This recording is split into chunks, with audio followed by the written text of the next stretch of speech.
Till now, we were discussing about surface tension of the liquids. We have discussed many things under that topic: the surface tension, the units of surface tension, the molecular theory regarding the surface tension of the liquid, and the surface energy. And we have also established the relationship between the surface tension and the surface energy. Now we will discuss few more things about the surface tension, or we can say under the effect of surface tension. We already know that in case of a liquid taken in a container or in a tube, the shape of its open surface called as meniscus. It may be concave to the atmosphere, or it may be convex to the atmosphere, just as this. So whatever the situation is, in both cases it says that there must be some excess pressure on the concave side, right? So the pressure outside this meniscus, it is more than the pressure inside the meniscus. Or in the second case, here the pressure inside the meniscus is more than the pressure outside it. Or in order to understand it simply, we say that on the concave side there is always excess pressure, due to which meniscus takes the particular shape. And if the pressure outside and inside is same, then the meniscus will be a plain film, just like that. Okay, so here we take the different cases and we will try to find out the excess pressure on the concave side in all these cases. First case, we take a soap bubble. So we will try to find out a soap bubble. You already know what a soap bubble is. It is a bubble which encloses the air. It is a soap film which encloses some air. So in this case,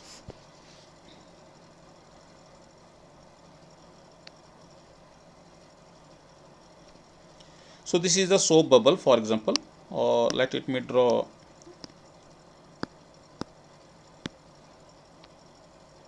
just as this. So this is the soap bubble.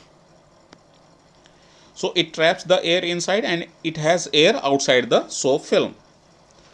So there must be, because the meniscus or the shape of the soap bubble is such that the pressure inside it must be more than the pressure outside. Outside the pressure it is due to the atmosphere, and inside the pressure is due to the air which is enclosed by the soap film, right? Okay, so we take that this soap bubble is of radius r, and there must be some excess pressure inside on the concave side, right? Because inside is the concave side. So inside pressure, let it be called as Pi, and outside the pressure is called as Po. So there is excess pressure or more pressure inside the soap bubble than the outside. So we can find out the difference of the pressure. So this will be the difference of the pressure inside with the pressure outside. So this excess pressure, this is the extra pressure in comparison to the pressure outside. So this is the excess pressure inside a soap bubble. Due to this pressure, the soap bubble will expand and have a spherical shape, just like it is having now. So due to this excess pressure, due to some pressure difference, it will create some force, right? And that force, it will be given by the difference of the pressure times the surface area of the soap bubble. But here, in order to write this formula, the formula for this force, we need not to calculate the pressures, but we need just to take the different view of surface tension. So how does that happen? So we suppose that surface tension, so you can take this as the soap bubble, right? So how does this help in calculating the surface tension and the total force due to this pressure difference? Okay, so surface tension, it always act along the, we can say, surface, right, perpendicular to a line drawn on the surface. Now here it is the film. So we take that the total surface tension, it will be over the circumference of this, we can say, soap bubble. Circumference which is of 2 pi r, and the surface tension of the soap solution or the soap bubble, suppose that it is T, right? So the surface total force will be surface tension multiplied by the total length of the line. Now this soap bubble, it is enclosing air inside and there is also air on the outside. So that means it has two open surfaces. So therefore we take twice. Surface tension will act on the both sides, inside the soap bubble film and outside the soap bubble film. So therefore the total force will be surface tension which acts over the we can say two surfaces, inside and outside, over the soap film. So it will be surface tension multiplied by twice of the line of the circumference, which is 2 pi r. So this is the total force which arises due to this pressure difference inside and outside the soap bubble, right? So because these two forces are talking about the same quantity, so both will be equal. So the force due to pressure difference, it will be given by Pi minus P naught. This is the pressure difference multiplied by the area, so which is pi r square. This is the surface area. This is equal to, this is the surface area enclosed by this circumference, right? This is equal to T into 2 into 2 pi r. So when we solve this equation, we can write the formula for the excess pressure inside a soap bubble, which is given by 2T upon R. So this is the formula for the excess pressure which happens to exist inside a soap bubble. Similarly, we can take the second case of a liquid drop. Suppose that we have liquid drop just like a water drop. So liquid drop. So liquid drop also takes the shape just as this. So this is the liquid drop having liquid all over the volume of this spherical region, and there is air outside it.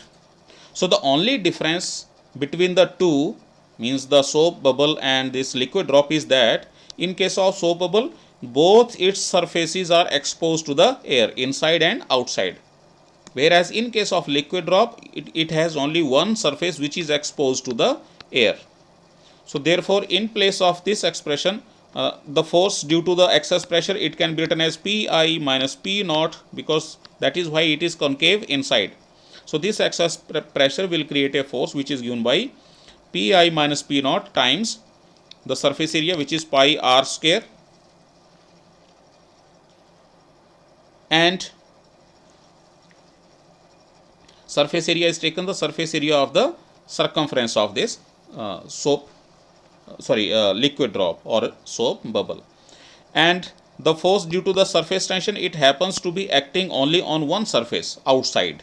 So therefore we do not multiply here the circumference of this liquid drop with 2, but we just write it as 2 pi r, because there is only one surface which is exposed to the air. So now we can compare the two, and therefore we get the formula for the excess pressure in case of a liquid drop to be Pi minus P naught. This will be equal to something has gone wrong. So it will be, so if you solve here, it is 2 into 2, it will come out to 4. So it will be 4T upon R, whereas in this case it will be just 2T upon R. So this is the difference, some mathematical error was there. So this is the excess pressure inside a liquid drop. This will be the surface tension of that liquid of which the drop is taken. And also we can talk about air bubble. So what is an air bubble? It is the air trapped inside a liquid, right? not the liquid film but the liquid. Suppose that we have a container in which some liquid is taken up to some level and it traps some air. So this is called as air bubble. So the case of air bubble is very similar to the soap film, not the soap film but about the liquid drop, because in case of liquid drop it has only one surface which is exposed to the atmosphere, it is the outer surface, and in case of this it is the air drop air bubble, it also has one surface which is exposed to the air which is trapped inside this air bubble. So therefore the pressure difference here it will also be equal to 2T upon R, similar to the liquid drop, where R is the radius of that air bubble, or we can say liquid drop. So this is about some excess pressure in case of different situations: soap bubble, liquid drop, and the air bubble. Okay. Now we can move to the next thing, which is about next effect of the surface tension, and this effect is called as the capillarity. So what is capillarity? You know that when a piece of paper or a cloth is one end of which is dipped in the liquid, for example water, right? Suppose that there is some liquid or water and one end of this piece of paper or we can say cloth is dipped in the liquid or we can say water, for example. The water rises through the paper or we can say cloth. It rises through the fabric construction or through the openings, fine openings of the cloth, or we can say fine holes in the paper. So this phenomena of rise of the liquid is called as the capillarity, and it happens due to the surface tension of the liquid. It may also be possible that there is some object depending upon the surface tension of the liquid. If the surface tension is very small, in that case, or we can say surface tension is very large, in that case it will just fall. It will not rise but it will fall at the point where the object has been inserted in the liquid. So capillarity, it is nothing but the phenomena of either rise or fall of liquid in a capillary tube or capillary tube. So capillary tube is a tube of very fine internal radius or diameter, very small internal diameter. So capillarity may be called as the rise or it may be called as the fall of the liquid in capillary tube. The rise or fall of the liquid will take place depending upon the value of its surface tension. If the surface tension is less, it will just rise in the capillary tube, and if the surface tension is large, then the liquid will fall in the capillary tube. It is due to the capillary action. This is called as capillary action that the plants are able to take the minerals and water and other things from the soil. It is due to the capillary action that we are able to write with the help of a ink pen, or the oil in the lamp rises through the capillary action. So there are many other things. It is also the same action which happens in case of sponge, which is made to wipe up the water. So these are some applications of the capillary action. So to what height or what depth a liquid can rise or fall whenever a capillary tube is inserted in a liquid of some specific surface tension. So the formula in order to calculate that rise in the liquid in the tube, it is called as ascent formula. So here we will try to find out the expression for the ascent formula, or we can say to the height to which a liquid can rise or fall in the tube. So for doing that, we take the liquid taken in a container, for example, just as this. So, liquid is taken up to some level just as this, and we are inserting a capillary tube or capillary tube which is very fine bore. So, to make the things clear enough, I am taking here the capillary tube to be just like this, so that the diagram it will be easy to understand. Okay. So, due to the capillary action happening due to the surface tension of this liquid taken in this container, which has density rho, for example, and the value of surface tension T of this liquid, the liquid will pull the walls of this tube in downward direction, and it in the reaction of which, according to Newton's third law, in the reaction of this force of the surface tension applied by the liquid on the walls of this capillary tube or capillary tube, the walls of the capillary tube will also exert a force on the liquid in a vertically upward direction, due to which the liquid will keep on climbing through the capillary tube, and it will keep on rising to some certain height. So, due to the capillary action, the liquid will rise or fall. Here we take the case that it rises in the capillary tube by height h. We are taking the capillary tube to be of radius r. Okay. So, this is the radius of this capillary tube, and the liquid in capillary tube is rising by height h due to the capillary action happening due to the surface tension of this liquid taken in the container. Okay. So,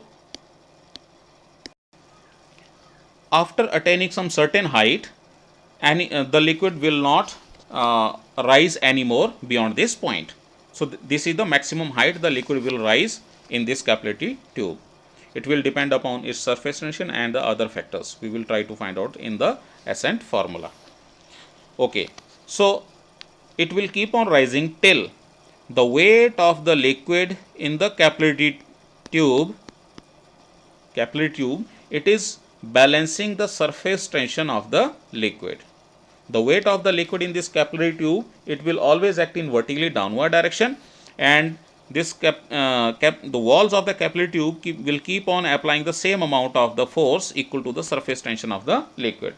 So, when weight of the liquid in the capillary tube and the total force due to the surface tension of the liquid in upward direction, both are opposite to each other. When they balance each other, the flow of the liquid in capillary tube, it will stop, and it will stop at a particular point.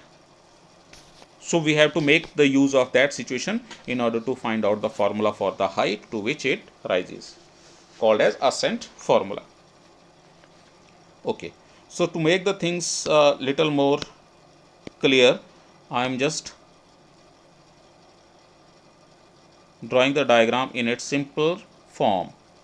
Okay. So, the liquid is rising in this capillary tube, and at this point, this is called as point of contact. At this point, the surface tension will be always be acting along the tangent to the surface. So, at this point of contact, the line drawn, it is the direction of the surface tension of the liquid, right, and the angle made by this with the walls of this capillary tube, it is called as angle of contact. So, this is the surface tension with which the liquid is pulling the walls of the capillary tube in downward direction. So, due to the action reaction forces, the walls of this capillary tube, it will also pull the liquid in this direction, opposite direction. So, this will be T. Now, we can resolve, this will be the angle, same angle theta equal to the angle of contact. Okay. So, in this case, this surface tension can be resolved into two components. This component will be called as T cos theta, and other component, it will be in this direction, it will be called as T sin theta. Okay, the component T sin theta, it will always be acting along the horizontal direction throughout the circumference of the meniscus. So therefore this will not contribute anything towards the rise of the liquid in the capillary tube. It will be only T cos theta component of the surface tension which will make the liquid rise in the capillary tube, right? So this T cos theta surface tension, it will be acting all over the circumference of this meniscus, which is in circular shape. So therefore total force in upward direction, this will be equal to surface tension in upward direction, which is the force per unit length, T cos theta, multiplied by total length over which this surface tension is acting. It is acting over the circular meniscus. So therefore, or we can say circumference of that meniscus. So it will be 2 pi r. So this is the total force acting in vertically upward direction. This force will be balanced by weight of the liquid in this capillary tube above the liquid surface. Okay, so we have to find out the weight of that liquid. So in order to weight of the liquid, we have to find out its mass, and in order to find out the mass, we have to find out its volume. So we have to find out the volume of this liquid in the capillary tube. So this will be the volume of this cylindrical region having height h and base area pi r square, plus there will be some liquid in this small portion of this hemispherical region, or we can say in this cylindrical region having the radius r and having height r also. So out of this cylindrical region, if we subtract the volume of this hemisphere, then whatever left is the remaining liquid, right? So let us write the formula for the volume of the liquid in the capillary tube. It will be equal to the volume of this cylindrical region up to height h, it is pi r square h, plus volume of this small cylindrical region whose radius is r and height is also r, because it is nearly hemispherical here. So it will be pi r square into the height is also r, minus the volume of this hemispherical shape. So it is half of the volume of the complete sphere, which is 4 by 3 pi r cube. So this is the total volume. We can simplify this. So the total volume of the liquid in the capillary tube, it will be pi r square into h plus r by 3 if we simplify this. Now because we know the volume, so therefore we can calculate the mass of that liquid in the capillary tube. So it will be V into rho, the density of the liquid. So this will be equal to pi r square into h plus r by 3 times rho, the density of the liquid in the capillary tube. And because we know the mass, we can calculate the weight of this liquid. So it will be m into g. So it will be m means pi r square into h plus r by 3 into rho, this is the mass, times g, this is the weight. So this weight of the liquid, it will balance the net, it will always be acting in downward direction. So it will be balancing the force due to the surface tension. So when we equate these two equations, number 1 and number 2, and simplify this for h, the value of h comes out to be h, the term containing h, it is h plus r by 3, and this will be equal to 2t cos theta upon r rho g. So this is the formula to find out the height to which the liquid will rise in a capillary tube under the action of capillarity happening due to the surface tension of the liquid.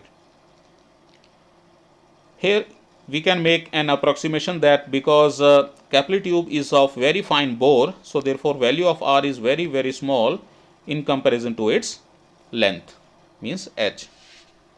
So therefore we drop the term containing r, which is again being divided by 3, it will become even smaller. So therefore r is ignored here in this left hand side. So on the left hand side it is only h. This will be equal to 2t cos theta upon r into rho into g. So this formula it is called as the ascent formula. This gives the measurement of the height to which the liquid can rise in a capillary tube. Okay. So we see that the height to which the liquid can rise, it depends upon 2t cos theta upon r into rho into g. So these are the factors you can see. R is the radius of the capillary tube, more is the radius, lesser will be the height to which the liquid can rise. Also it depends upon the density, and also it depends upon the we can say surface tension. More is the surface tension, more will be the height to which the liquid can rise. Okay. So it also depends upon the angle theta which the liquid makes with the walls of the container, or we can say it is also called as the angle of contact. So when theta is less than 90 degree, the value of cos theta remains positive, and therefore the value of h is positive. It simply means the liquid will rise in the capillary tube. On the other hand, if theta is less than 90 degree, the value of cos theta, sorry, not less than but more than 90 degree. So in that case, the value of cos theta will be negative, and hence the value of h will come out to be a negative value. H coming out to be negative, it means that the liquid will not rise but it will fall in the liquid, or we can say capillary tube. It will not rise but it will fall. So if this is the situation, and if we are using the capillary tube, and if this is the situation, then what situation we see here, it is that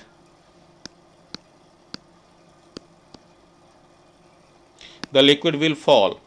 It will not rise but it will fall, just as this.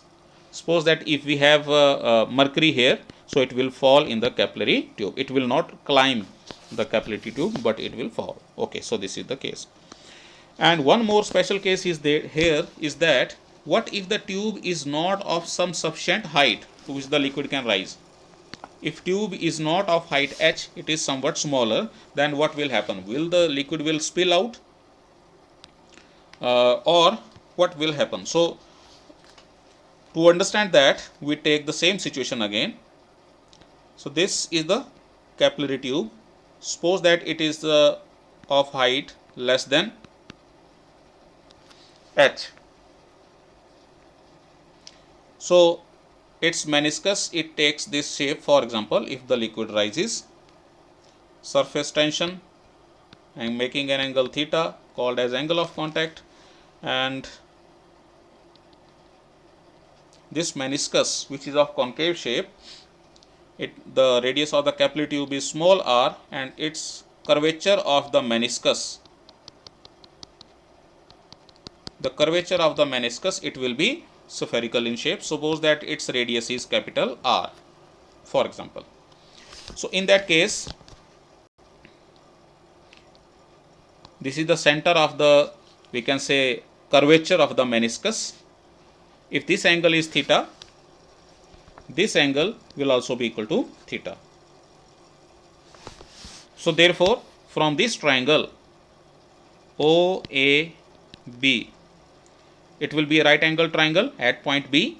So therefore, from here we can write the value of cos theta, which is equal to small r upon capital R. And when we substitute this value of cos theta in the formula above, this is equal to 2t upon r rho g into cos theta, which is r upon capital R. So r just cancels out here, small r, and this capital R, it can be taken to the left side. So this will always be equal to 2t upon rho into g. Each and every term on the right hand side is a constant for the liquid or for the situation. So that means each and this total calculation on the right hand side, it will be constant for a particular kind of we can say liquid, right? Because if the height is smaller, then the radius of the curvature of the meniscus, it will increase. So therefore their product, it will always remain constant. It simply means that the liquid will not spill out of the capillary tube if the capillary tube is of insufficient height, right? So this is about surface tension. Now we can think about some cases which affect the surface tension of the liquids. So very first factor which affect the surface tension, it is the temperature. Surface tension decreases with increase in temperature. Surface tension decreases with increase in the temperature. As the temperature increases, the intermolecular forces become weak and hence the surface tension decreases. Second factor which affect the surface tension is the addition of impurities, just like detergents. Additions of impurities. Anything that has been added to a liquid, it is called as impurity. So addition of impurity, depending upon the kind of impurities we are adding, the surface tension of the liquid may increase or it may decrease. Just as we can see, in case of detergent added to the liquid, the surface tension decreases, right? And there may be cases where the surface tension decreases with the addition of impurities. Just like whenever we dissolve substances just like NaCl or zinc sulfate, the surface tension of the water increases. So these are some cases, and this is all about the surface tension. Thank you.